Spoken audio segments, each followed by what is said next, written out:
This morning, Health and Human Services Secretary Robert F. Kennedy Jr. under fire from both Democrats and Republicans over his controversial vaccine policies and the chaos at the CDC.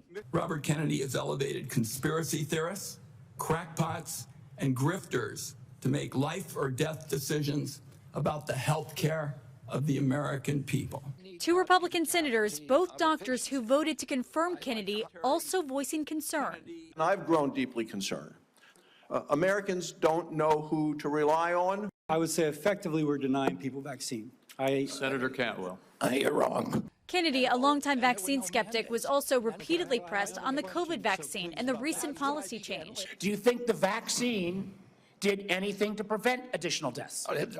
Again, I would like to see the data and talk about the data. You have had this job for 8 months, and you don't know the data about whether the vaccine saved lives?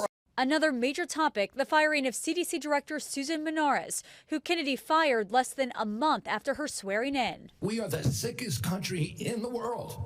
That's why we have to fire people at CDC. They did not do their job. Dr. Menares writing in the Wall Street Journal that she was fired for refusing Kennedy's, quote, troubling directive that she rubber-stamped the unwritten recommendations of a vaccine advisory panel filled with people who have publicly expressed anti-vaccine rhetoric.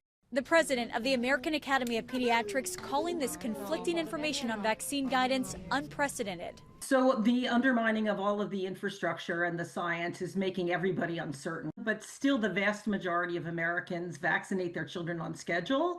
And what they deserve from us is clear recommendations and guidance. After the hearing, those Republican senators refused to say whether they still have confidence in Secretary Kennedy. President Trump, who says he did not watch the hearing, is standing behind Kennedy. Nicole D'Antonio, ABC News, Washington.